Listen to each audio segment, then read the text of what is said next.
لا حول ولا قوة إلا بالله العلي العظيم. اللهم ألهمنا علما نعرف به أوامرك ونعرف به نواهيك وسرعة الفهم النبي وإلهام الملائكة المقربين واخرجنا من الظلمات الوهم وافتح علينا أبواب رحمتك وعلمنا أسرار حكمتك يا رب العالمين. رب اشرح لنا صدرنا ولساننا واحلل عقدة من لساننا يفقهوا. قال الشيخ المسلم تعالى نفعنا بعلومه في الدارين آمين. Sekian. Dan sunat bagi puak yang datang ke tempat berjemaah. Dan sunat bagi puak yang datang ke tempat berjamaah. Padahal imam lepas daripada rakaat yang akhir, bahawa menanti mereka itu akan salam itu imam, kemudian berbuat jamaah yang lain supaya dapat jamaah sekalian sembahyang selama tidak picik waktu.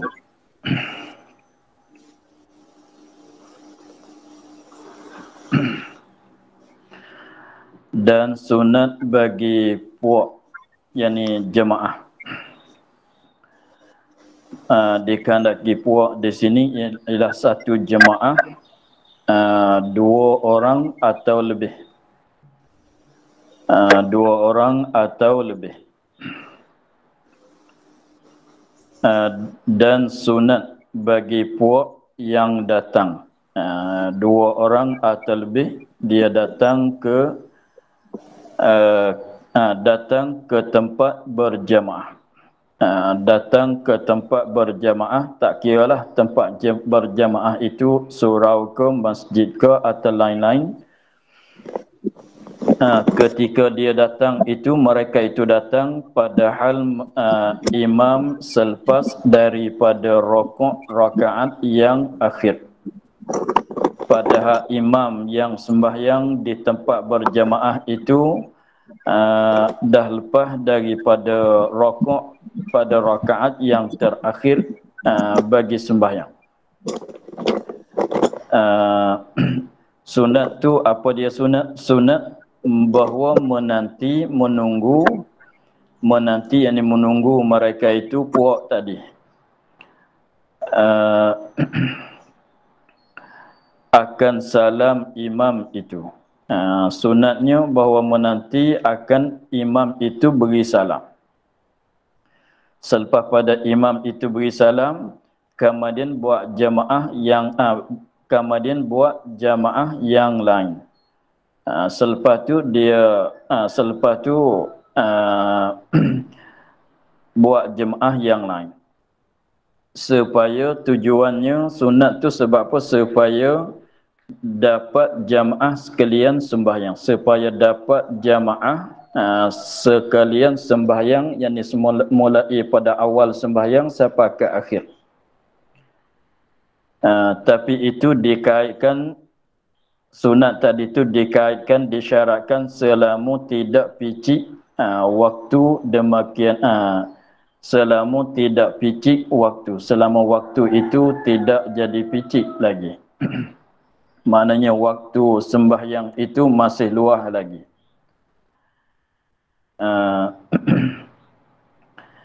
Jadi maksudnya apabila kita dua tiga orang masalan datang ke tempat berjamaah, padahalnya apabila kita masuk ke tempat nak berjamaah itu, kita tengok imam yang sembahyang di dalam tempat jemaah itu, dia dah lepas daripada rakaat yang terakhir. Contohnya imam tu duduk pada tahiyat akhir dah. Maka yang sunatnya jangan mengikut imam itu. Sebab kita ni datang dua orang atau lebih banyak. sunatnya jangan kita mengikut imam itu, sebab kalau kita ikut imam itu maknanya kita dapat mengikut imam tak sampai satu rakaat. Sebab imam tu dah lepas daripada rakaat yang terakhir. Sekiranya kalau kita mengikut dia, maknanya kita dapat berjemaah bersama dengan dia tak sampai satu rakaat. Maka dengan sebab itulah sunatnya jangan kita mengikut dia lagi. Bahkan kita tunggu nanti dia beri salam. Apabila imam tu beri salam, kita berdirikan jemaah yang lain pula, jadi buat jemaah yang lain suku pula. Supaya apa? Supaya semenjak daripada awal sembahyang sampai ke salam kitanya dapat berjemaah ke seluruh sembahyang kita. Jadi supaya sebuah sembahyang kita tu berjemaah ke semuanya. Jadi kalau kita mengikut imam, pada imam tu sedang tahiyat akhir, maknanya kita dapat sebentar saja mengikut imam. Tetapi kalau kita tunggu dia beri salam, kita buat jemaah yang lain pula, kita buat jemaah yang lain pula, kita dapat berjemaah bersama dengan imam semenjak pada awal sembahyang sehingga akhir sembahyang. Itu lebih untung daripada kita mengikut imam yang pertama. Itulah maksud dianya. Tetapi itu tu dikaitkan dengan syaratnya jangan membawa kepada sekiranya waktu itu luas lagi. masih luas lagi. Sekiranya kalau waktu dah speed, dah picit, maknanya seperti katanya ada tak berapa minit lagi. Sekiranya kalau kita buat jemaah yang lain, kita mengadakan jemaah yang lain pula, itu membawa kepada sembahyang kita tu tak boleh nak selesai malaikat waktu dah keluar. Kita kira di situlah. Kira di situ maknanya contohnya kalau kita tunggu imam yang pertama itu beri salam, kita buat jemaah yang lain membawa kepada sembahyang jemaah yang kedua ini tak dapat nak selesai sembahyang malaikat waktu dah keluar. Maka itu lebih aulanya kita mengikut imam yang pertama. Sekiranya waktu itu panjang lagi, waktu itu masih luas lagi, maka sunatnya kita sabar dulu, jangan mengikut imam yang pertama.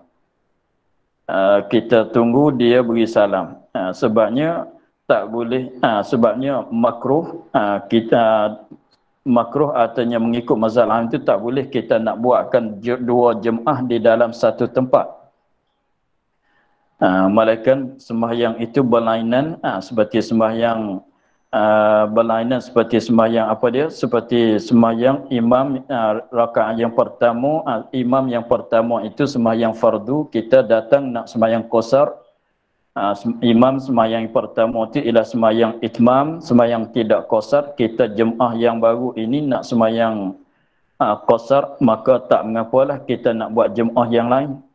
Tetapi kalau tidak ada apa-apa, seeloknya jangan bagi ada dua jemaah di dalam satu tempat. Sebab tu disuruh kita tu tunggu imam yang pertama beri salam. Apabila imam yang pertama itu beri salam, maka kita mengadakan jemaah yang baru pula. Itulah yang maksudnya. Maka itulah yang dikatakan sunat tadi. Kita ulang sekali lagi. Dan sunat bagi puak yang datang ke tempat berjamaah. Dan sunat bagi puak, dikandaki puak di sini ialah jamaah dua orang, artinya lebih banyak. Kenapa kata nak dua orang? Sebab paling kurangnya nak berjemaah di sini ialah paling kurang seorang imam, seorang makmum. Kalau gitu, kalau kita lainlah daripada masalah kita datang seorang diri. Kita datang seorang diri itu masalah lain. Ini masalah kita datang 2 orang ataunya lebih banyak daripada 2 orang. Kita datang kepada tempat sembahyang berjemaah seperti surau, seperti masjid atau musalla. Katalah padahal imam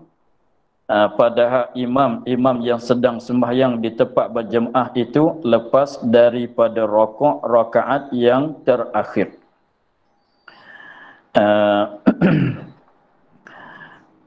Pada imam tu dah akhir dah sembahyang dia, sehingganya kalau kita mengikut dia tak dapat satu rakaat bagi kita.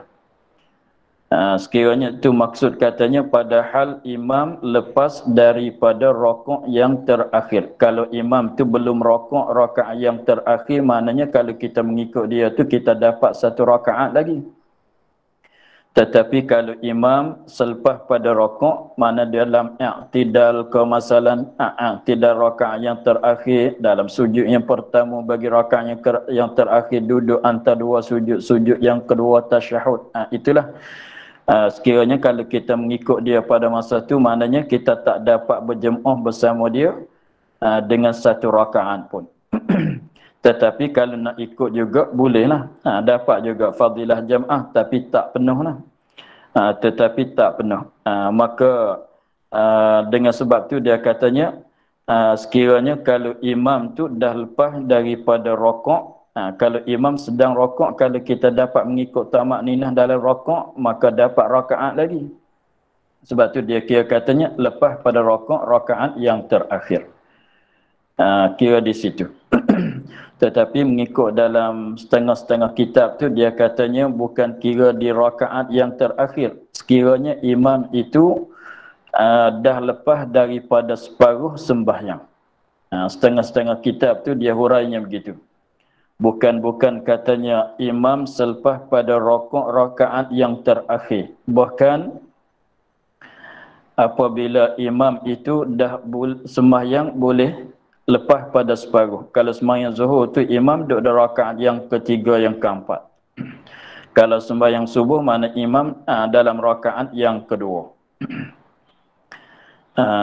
Itu mengikut setengah-setengah tu dia kata begitu. Tetapi di sini dia kira sakat mana? Sakat katanya imam tu kira katanya kalau kita mengikut dia, kita tak dapat satu rakaat bersama dengan dia.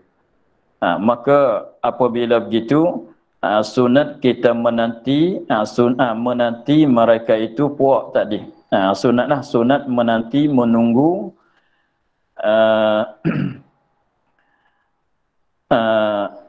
menanti menunggu mereka itu akan salam imam itu. Jadi kita sabar dululah. Kita sabar dulu, jangan mengikut dia lagi. Kita tunggu dia beri salam. Walaupun jemaah yang pertama itu lebih banyak sekalipun. Kita datang 2 orang saja. Tetapi yang sembahyang bersama dengan imam yang lepas pada rakaat tadi itu berpuluh-puluhan sekalipun. Katanya sunat menunggu juga. Sunat menanti mereka itu kita tulis sikit katanya. Dan jikalau jemaah yang pertama lebih ramai sekalipun. Jikalau jemaah yang pertama lebih ramai daripada kita, daripada puak itu sekalipun.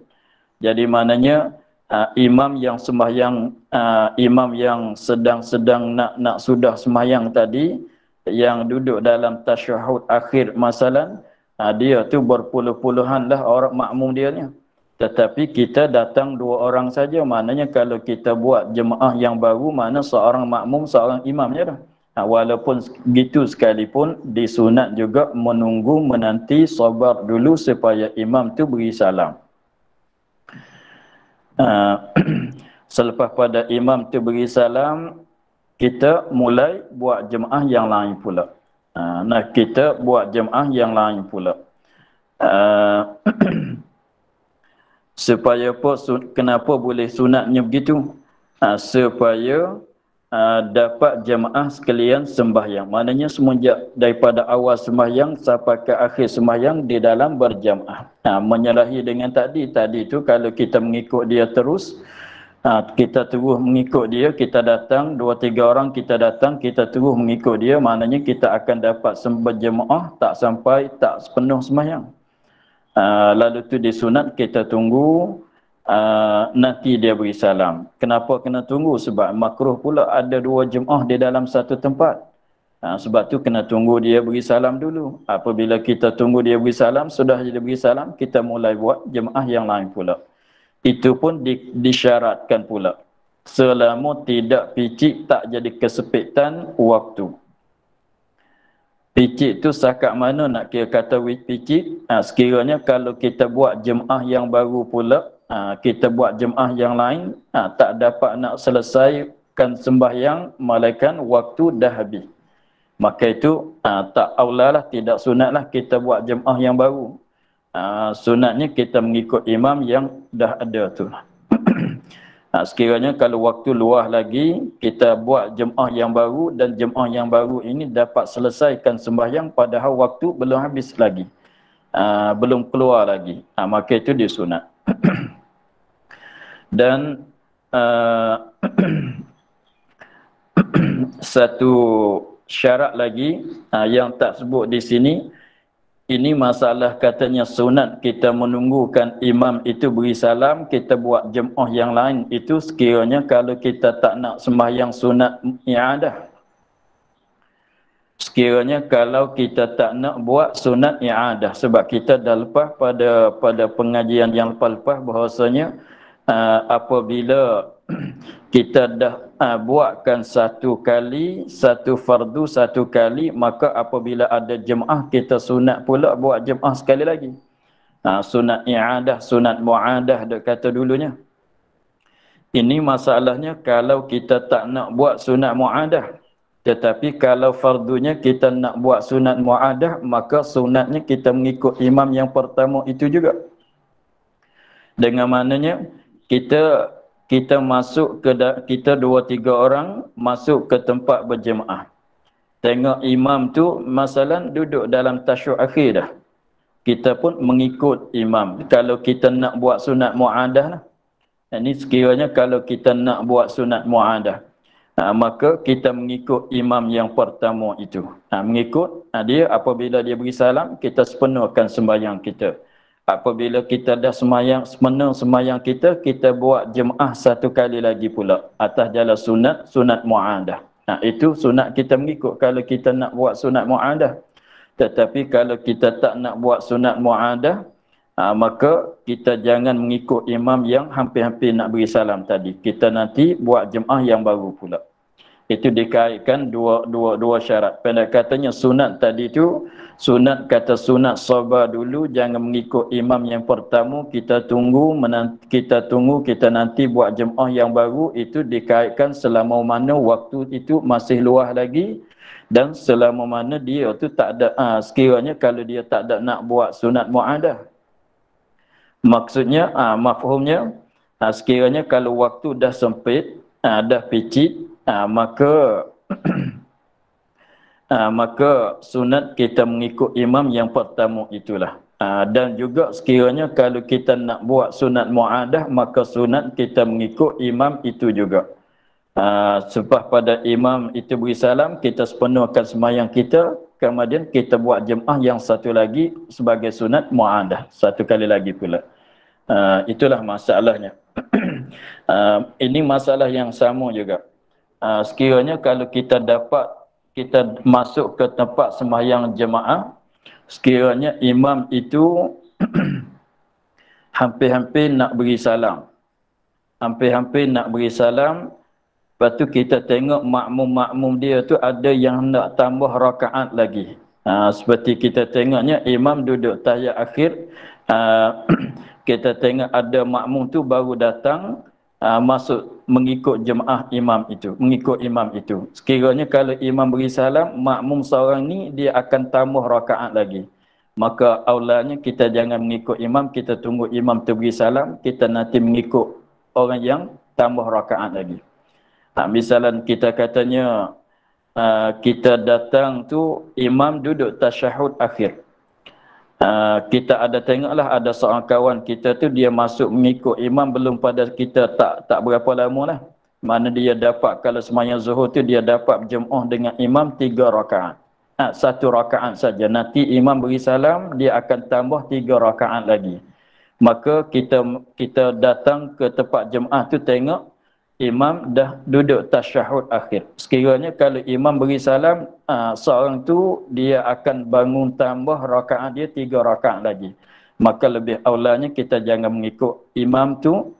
Kita tunggu imam beri salam, nanti orang tu dia tambah bilangan rakaat, tambah rakaat dia, kita akan mengikut dia. Sebab itu lebih banyak kita dapat. Jadi kalau kita mengikut imam, kita tak dapat, kita dapat sebentar saja mengikut imam. Tapi kalau kita tunggu imam beri salam, kita akan mengikut makmum yang masbuk yang tambah rakaat 3 rakaat dan sebagainya. Kita akan dapat jemaah lebih banyak daripada imam yang pertama. Begitulah.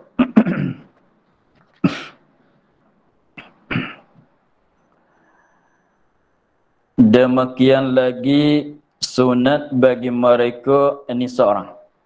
Tadi masalah datang ke tempat jemaah 2 orang, 3 orang ke atas dikatakan puak-puak tadi tu. Adapun di sini kita seorang diri datang ke tempat berjemaah.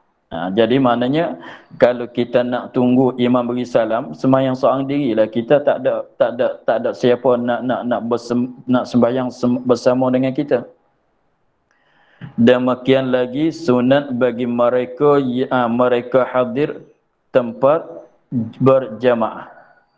Ni masalah datang seorang saja. Tadi datang berjamaah. 2-3 orang ke atas. Ni masalah datang ke tempat berjamaah seorang diri saja. Itu perbezaan di antara dua masalah.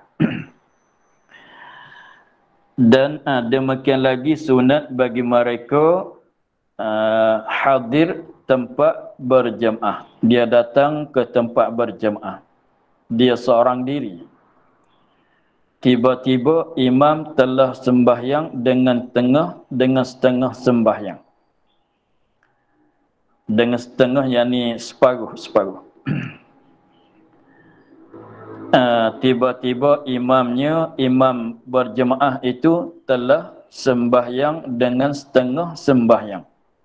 Dengan separuh sembahyang. Mana kalau zuhur dah masuk rakaat yang ketiga. Kalau maghrib kalau maghrib tu kita kira lebih banyak daripada 2. Maknanya imam rakaat yang ketiga juga.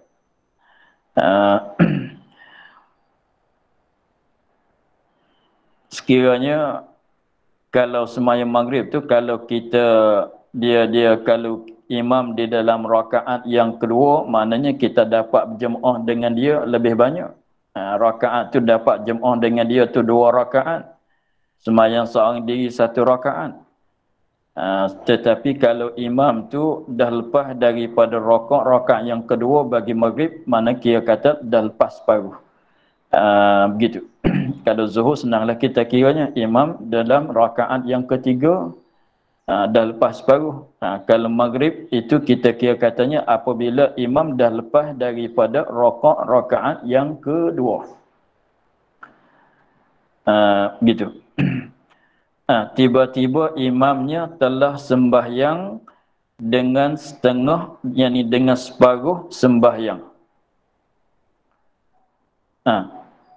Sunat-sunat bahawa menunggu ia mereka yang hadir akan jemaah yang lain. Sunat dia menunggu, sunat dia menanti akan jemaah yang lain, jemaah yang kedua lah mudah nak katanya. Menunggu ia, menanti ia, mana dia tu sabar dulu, jangan mengikut imam yang dah lalu sembahyang dianya boleh lebih pada separuh. Sunat bagi dia tu tunggu akan jemaah yang satu lagi. Tapi nak tunggu jemaah yang satu lagi itu sekira-kira harap ia akan ada jemaah yang lain lagi. Sekira-kiranya dia tu ada harapan nak dapat jemaah yang satu lagi pula lepas pada ni. Sekira-kira harap ia. Dikandaki harap tu dengan maknanya yakin bahawa ada jemaah yang lain lagi pula. Dia yakin bahawa ada jemaah yang lain pula selepas pada ni. Yakin artinya kuat oleh sangkaan dia. kuat oleh sangkaan dia, zan, ghalabatul zan, kuat oleh sangkaan atau yakin, yakin katanya akan ada jemaah yang lain lagi pula. Itu sunat, kita jangan mengikut imam yang itu, kita nanti jemaah dengan jemaah yang baru supaya tadilah supaya kita dapat berjemaah pada awal sembahyang sampai ke akhir sembahyang. Jadi seluruh sembahyang sekalian sembahyang itu di dalam berjamaah. Rupa yakin, rupa kuat zon tu macam mana? Seperti biasanya tempat perhentian, tempat di tol ke di mana-mana tempat yang selalu orang datang berhenti berjemaah. Sekiranya contohnya masalah kita ketika kita ambil wudu, kita bersinggah di tempat pengisian minyak ke masalah, ketika kita ambil wudu tu, adalah 3-4 orang tu dia ambil wudu bersama dengan kita, duk tunggu-tunggu nak ambil wudu juga. Jadi 3-4 orang dia tu, lepas tu kita sudah ambil wudu, kita masuk ke tempat sembahyang, tengoknya imam tu dah lalu lebih pada separuh sembahyangnya. Maka sekiranya kita yakinlah bahwasanya 3-4 orang yang sedang ambil wudu tadi dia akan masuk ke tempat sembahyang, dia akan sembahyang jemaah pula. Maka itu rupanya tentu kita yakin katanya 3-4 orang yang sedang ambil wudu tadi itu dia akan masuk ke tempat berjemaah, dia akan buat jemaah yang baru pula. Maka sunat bagi kitanya jangan mengikut imam yang telah lalu sembahyang dia lebih pada separuh. Kita tunggu, kita nanti untuk nak berjemaah dengan jemaah yang baru supaya supaya kita dapat berjemaah sekalian sembahyang kita. Itu masalahnya. Di sini masalah kita seorang diri. Masalah tadi itu kita ramai, kita berpuak, kita dua orang ataunya lebih. Tetapi berkata Ibnu Hajar, di dalam tufahnya, dalam kitab tufah, ini tempatnya, yakni masalahnya, tempatnya masalah tadi itu rupa masalah kata sunat kita menunggu, kita nanti sekiranya kalau kita yakin kita ada harap nak dapat jemaah yang baru, yang satu lagi pula sekiranya tidak luput fadilah awal waktu atau waktu ikhtiar. Itu dikaitkan begitu. Tetapi berkata Ibnu Hajar, katanya sunat kita menunggu untuk nak berjemaah dengan jemaah yang baru pula tadi itu sekira-kira tidak luput fadilat awal waktu. Tunggulah. Tetapi kalau nak membawa kepada luput fadilat waktu, artinya waktu ikhtiar, maka aulanya kalau membawa kepada luput fadilat awal waktu atau waktu ikhtiar, maka jangan kita tunggu. Kita mengikut juga imam yang sudah ada itu. Ini dikaitkan sekiranya kalau kita tunggu jemaah yang kita menanti, kita sabar dulu, nanti berjemaah dengan jemaah yang baru tu tak membawa kepada luput fadilat awal waktu atau membawa kepada luput waktu ikhtiar. Maka jika luput ia maka jika kalau kita menunggu, kalau kita nanti jemaah yang baru membawa kepada luput luput fadilah, tengok dia katanya, maka jika luput ia maka aula berjemaah dengan yang pertama selalu terus.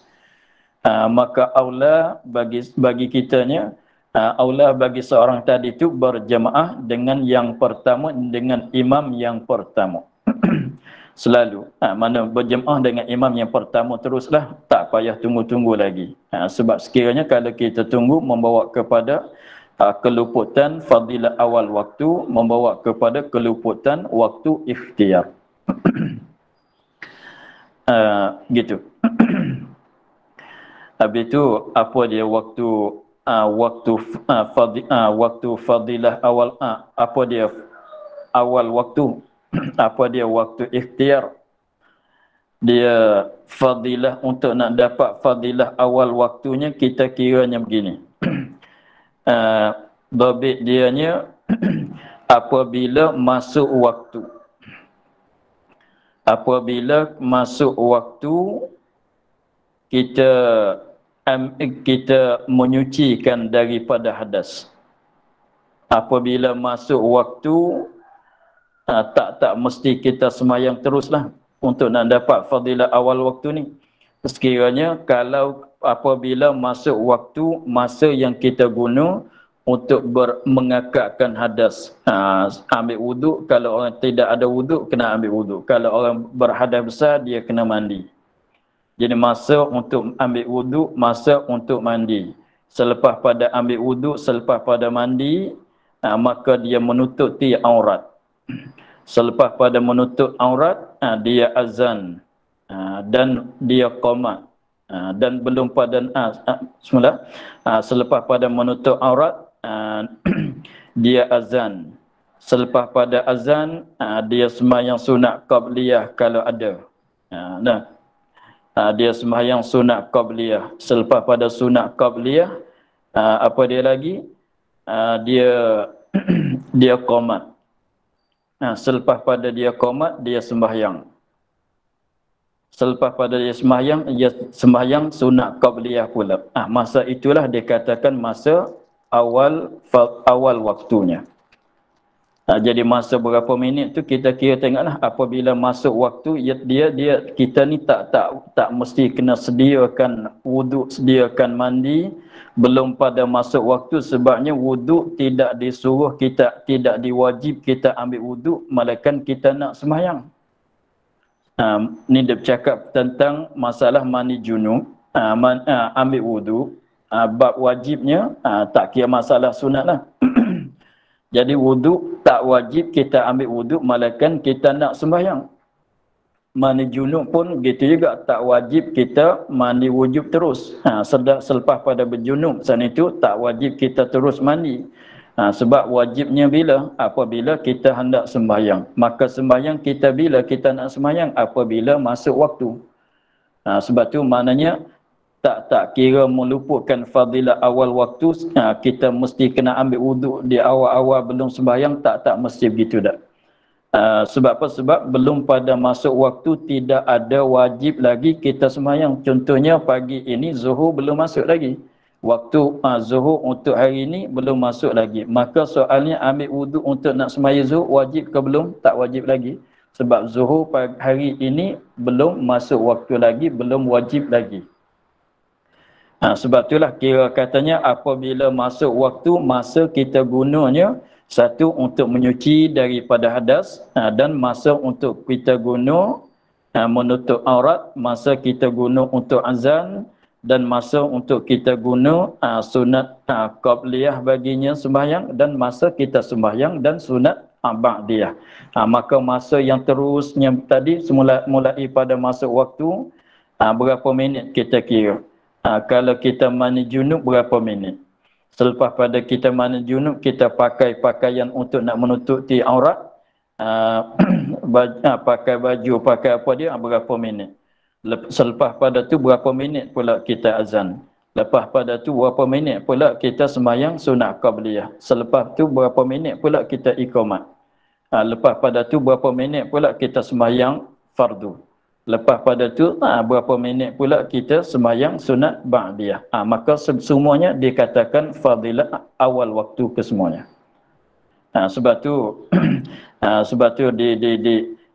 biasanya di masjid-masjid tu apabila azan dia dah letak waktunya, 10 minit selepas pada azan akan qomat sembahyang. Maka 10 minit tu tak luput lagi. Atau 15 minit tu tak meluput lagi. Selepas pada azan 15 minit akan diqamat, itu tak luput fadilah awal waktu lagi. Sebab fadilah awal waktunya, awal waktu tu dikirakan semacam tadi. Apabila masuk waktu, sebab kita tak disuruh kita ambil wuduk, tak disuruhkan kita mandi junub belum pada masuk waktu. Tidak wajib, sunat memanglah. Itu masanya. Itu masa untuk nak kira fadilah awal waktu. Sekiranya apabila masuk waktu, kita pun mulailah ambil wuduk. Kita mulailah pakai baju kainnya, pakai pakaian. Selepas pada tu, kalau kita sembahyang di rumah, kita azan sendiri, kita sembahyang sunat qabliyah, kita qomat, kita apa lagi. Maka itu tidak meluputkan fadilah awal waktu lagi.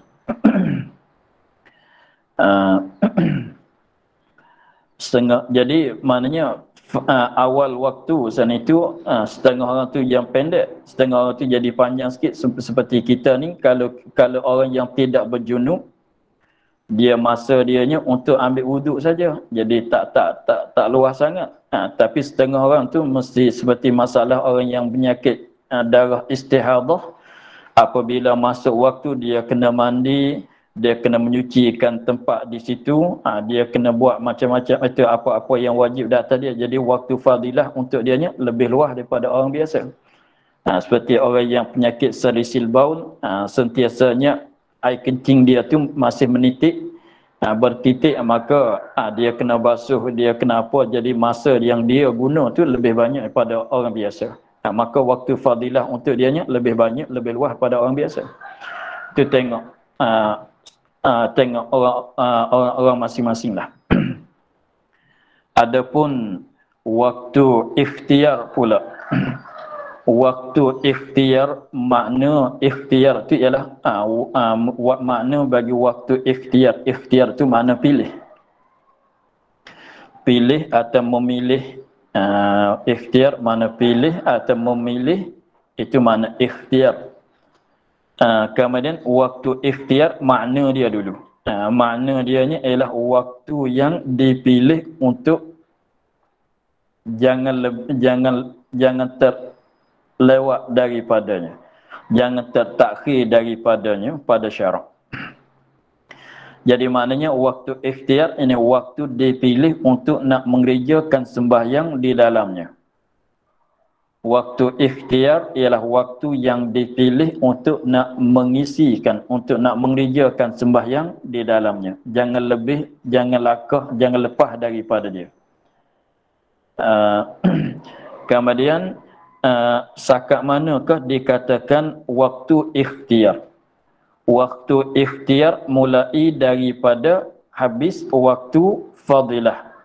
Waktu awal waktu. Dia awal waktunya kira semacam tadi. Apabila masuk waktu, masa digunakan untuk mengangkat hadas, masa digunakan untuk menutup tiap aurat, masa digunakan untuk buat apa-apa yang bersangkutan dengan dia lah. Seperti menutup aurat, mengangkat hadas, apa dia qomat dan sembahyang dan apa yang seperti sebut tadi. Apabila habis waktu, awal waktu, masuk di dalam waktu ikhtiar. Jadi apabila mulai masuk waktu, contohnya waktu zuhur masalan, apabila mulai masuk waktu, dah masuk dalam waktu, masuk dalam fadilah awal waktu. Waktu yang pertama kita katanya. Apabila masa berapa minit yang seperti dibilang tadi, maka habis waktu fadilah, waktu awal waktu tadi, terus masuk ke dalam waktu ikhtiar pula. Maka maka waktu ikhtiar itu berpanjangan sehingga berpanjangan waktu ikhtiar itu sehingga ialah sekiranya kalau kita sembahyang tu dapat selesaikan sembahyang di dalam waktu. Maknanya kalau kita mulai sembahyang tetapi sembahyang kita belum selesai, waktu dah habis. Maknanya waktu ikhtiar dah habis. Sekiranya kalau kita mulai sembahyang, kita dapat selesaikan sembahyang kita di dalam waktu. Maknanya kita dapat sembahyang dalam waktu ikhtiar. Kiranya begitu. Jadi permulaan waktu ikhtiar dia sambung dengan waktu awal waktu. Fadilah awal waktu tadi. Lepas tu berterusan di dalam satu-satu waktu tu terus sehingganya kita kira beginilah mudah. Akhir waktu ikhtiar di mana? Sekiranya kalau kita mulai sembahyang, contohnya kalau ada 5 minit masalah nak habis waktu zuhur. Sekiranya kalau ada 5 minit tu, kalau kita mulai sembahyang di situ, maka kita belum selesai, sekiranya kita tak dapat nak selesai sembahyang zuhur kita, malaikat waktu asar dah masuk. Mana kita mulai sembahyang dah lepas pada waktu ikhtiar. Sekiranya kalau kita dapat selesaikan sembahyang kita belum pada habis waktu, maka dikatakan kita sembahyang di dalam waktu ikhtiar. Kira-kiranya begitu. Itu mengikutkan yang muktamad. Itu mengikutkan muktamadnya begitu. Tetapi ada jugalah setengah tu dia katanya apabila sakatan dia mana? Apabila lalu oleh separuh waktu. Apabila lalu oleh separuh waktu, masuklah waktu ikhtiar. Setengah katanya seperempat.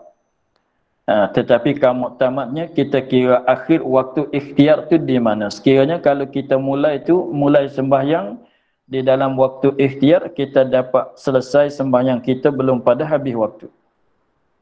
Itu maknanya kita dah mulai sembahyang dalam waktu ikhtiar.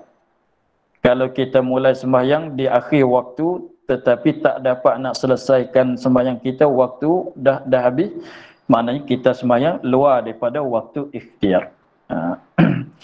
Jadi di dalam satu-satu waktu tu dia ada waktu fadilah awal waktu, dia ada waktu jawaz. Waktu jawaz, waktu ikhtiar tu mengikutkan muktamadnya sama. Dan waktu karahah dan waktu haram. Waktu karahah tu selepas pada waktu jawaz, waktu ikhtiar, waktu karahah, dengan maknanya kita dapat sembahyang tetapi hujung sembahyang kita dapat sembahyang satu rakaat dalam waktu. Kita dapat sembahyang satu rakaat dalam waktu, itu waktu karahah. Tetapi kalau kita sembahyang tu tak dapat satu rakaat habis waktu, mana kita sembahyang dalam waktu haram. Haram takhir sembahyang sampainya tak dapat satu sembahyang di dalam waktu. Begitulah. Jadi setiap-tiap waktu sembahyang itu tak kira zuhur sampai subuh pun ada dibagi-bagi pula. Awal pertama kali fadilah awal waktu. Kemudian disambungkan dengan waktu ikhtiar. Setengah katanya muktamad waktu ikhtiar dengan waktu jawaz itu sama. Dengan maknanya harus kita nak sembahyang tak berdosa, tak makruh, kita sembahyang dalam waktu itu. Kemudian masuk pula waktu karahah, dengan mana kita mulai sembahyang dalam waktu itu, kita takhirkan, tangguh sembahyang dalam waktu itu makruh. Kalau waktu hurmah maknanya kita tangguh duk takhirkan sembahyang, mulai sembahyang di waktu itu jadi haram. Tetapi sembahyang tu jadi tunai tak tunai itu tengoklah. Dapat satu rakaat dalam waktu jadi tunai, tak dapat satu rakaat di dalam waktu jadi qadha. Begitu. Kalau kita dapat sembahyang satu rakaat di dalam waktu jadi tunai. Kalau kita dapat sembahyang satu rakaat dalam waktu jadi tunai, kalau tak sampai satu rakaat jadi qadha. Begitulah.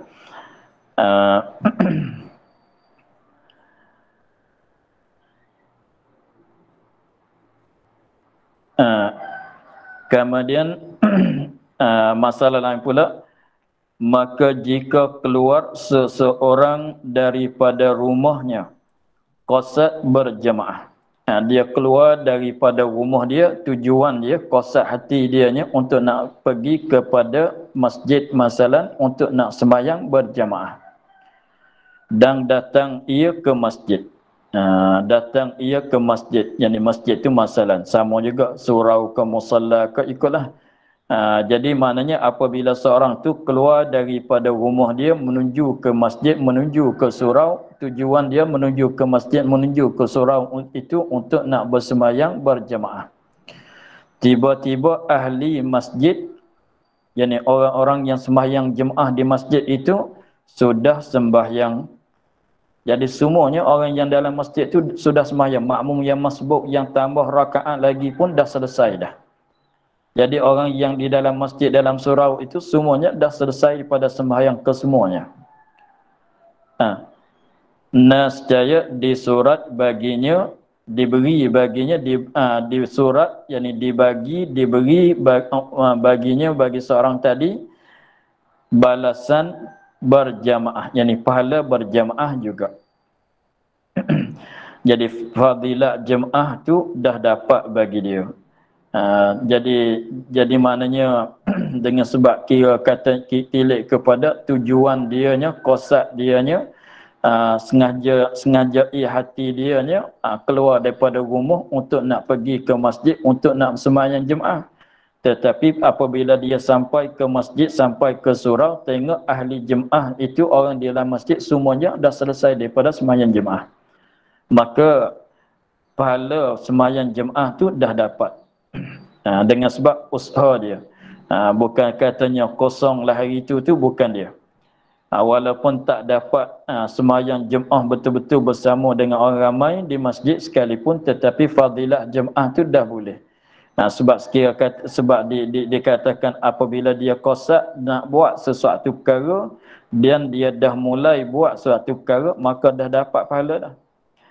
Walaupun benda yang dia nak buat tu tak dapat peluang sekalipun, sebab semuanya orang yang di masjid tu sudah selesai ke semuanya. Sekalipun di sebuah pahala tak rugi sama sekali. Jangan fikir kata saya rugi dah. Rugi dah sebab keluar pada rumah jalan datang ke masjid, tetapi orang di masjid dah sembahyang sudah ke semuanya, itu tak rugi. Usahaan susah lelah kita datang ke masjid, usahaan kita datang ke masjid itu diberi balasan, diberi pahala sama dengan orang yang sembahyang berjemaah. Itulah. Tetapi memang kekurangan tu ada. Tapi nak cerita di sini katanya apa dia? Tak jadi kekosongan, tak jadi rugilah kita. Sebab kitanya apabila kita berjalan daripada rumah kita menuju kepada tempat jemaah, fadilah jemaah tu dah boleh. Tapi fadilah jemaah dah boleh, tetapi 27 dalam sembahyang berjemaah itu lain pula. Itu lain pula. Bukan katanya fadilah usaha untuk pergi ke masjid tu dah dapat, tapi fadilah 27 tu memanglah tak dapat sebab kita tak dapat sembahyang. Tak dapat sembahyang jemaah, tetapi usahaan kita menuju ke masjid untuk nak sembahyang jemaah tu dah dapat. Itu dah dapat sebab dia pahala kita usaha pergi kepada masjid, pahala jemaah tu dah dapat, tapi pahala jemaah ini lain pula pada jemaah mana? Lain pula pada jemaah sembahyang jemaah ni pula. Lain-lain pula. Fadilah takbiratul ihram bersama dengan imam, pahala lain pula. Dia banyak pahala-pahala yang bersangkutan dengan sembahyang jemaah itu. Itulah. Tidak jadi rugilah, tak jadi kosonglah sekiranya, walaupun tak asing maksud kita bersembahyang jemaah bersama dengan orang di masjid sekalipun, tetapi pahala dah dapat. Habis di situ. Maka kita akhir di situ, insyaAllah kita sambung lagi pada katanya dan dapat akan jemaat dengan mendapat satu rakaat dengan imam, seperti mendapat ia akan imam di dalam rakaat yang kedua serta tetap. Wallahu a'lam. Alhamdulillahirabbil alamin. A'udzubillahi minasyaitonirrajim. Bismillahirrahmanirrahim. Alhamdulillahirabbil alamin. Wassalatu wassalamu ala asyrafil anbiya'i wal mursalin wa ala alihi